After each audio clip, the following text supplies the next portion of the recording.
Hola a todos, seguimos aquí desde la Casa del Corazón retransmitiendo la SEC te lleva a AJA 2020 y vamos a continuar con un estudio muy interesante que trae resultados muy interesantes, que es el SCORE. El SCORE es un ensayo que compara el uso de sotaglifosina frente a placebo en una población particular. Es una población diabética tipo 2 con insuficiencia renal y además factores cardiovascular asociados. Es un aleatorizado doble ciego.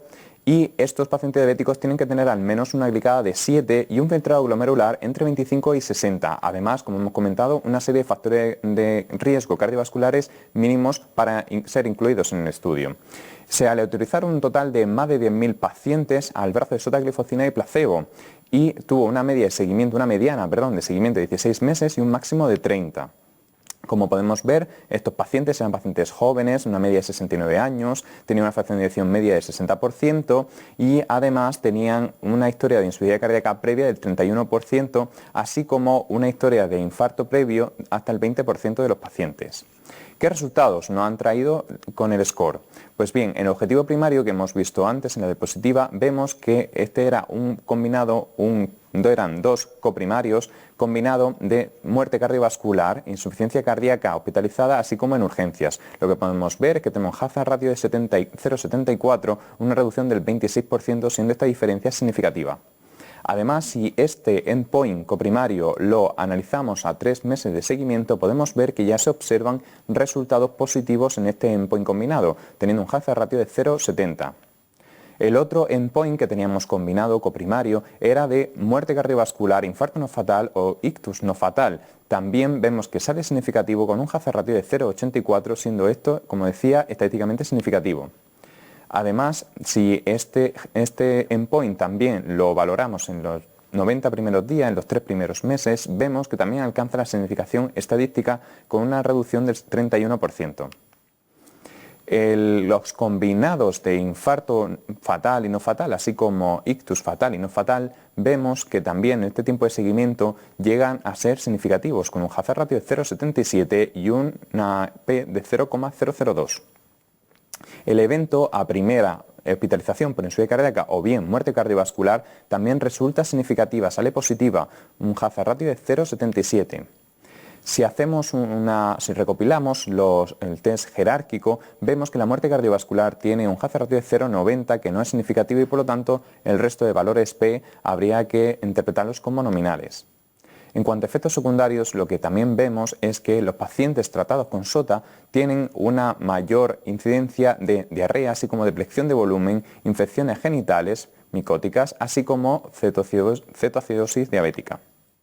Si evaluamos los subgrupos, vemos que los resultados son consistentes, estratificados según la función renal, así como por edad y sexo.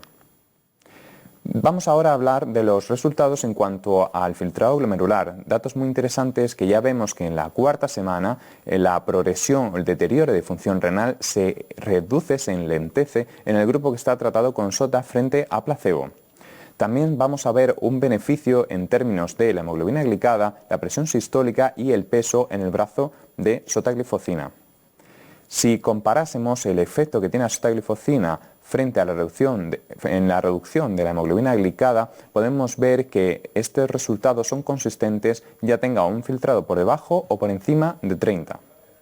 Como conclusiones, los autores comentan que en pacientes diabéticos con enfermedad renal crónica, la sotaglifosina redujo el compuesto de muerte cardiovascular, hospitalización por insuficiencia cardíaca, así como visitas a urgencias por insuficiencia cardíaca en un 26%. Este beneficio comentado ya se observó de forma precoz en los 3 primeros meses. Además, las muertes cardiovasculares totales, infarto, ictus, fueron también reducidas en un 23%, uno de nuestros endpoints coprimario. Por lo tanto, con una selección cuidadosa, sotaglifosina fue bastante bien tolerada y segura, teniendo en cuenta esos efectos secundarios que hemos visto y que habría que detectar precozmente.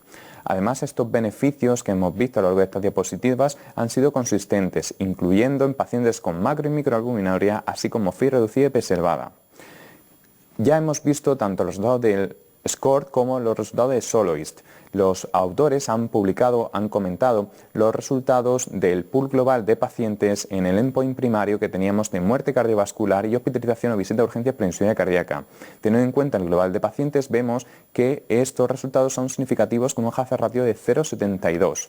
También si seleccionamos de este pool total de pacientes, los pacientes con fracción de eyección reducida, que era un total de 1.758, vemos que obtenemos un beneficio, puesto que tenemos un hazard ratio de 0,78, es decir, una reducción de un 22%, siendo esta diferencia estadísticamente significativa.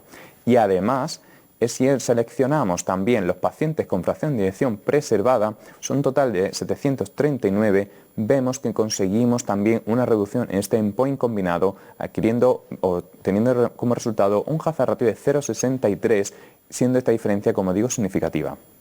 Por lo tanto, los autores comentan que después de haber visto los resultados de estos dos estudios que os acabamos de presentar, si hacemos una cuidadosa selección y monitorización de la introducción del SGLT2 en pacientes diabéticos tipo 2, podríamos obtener estos resultados y se verían los beneficios tanto en IC aguda, pacientes con fracción de eyección reducida o preservada, así como enfermedad renal crónica establecida.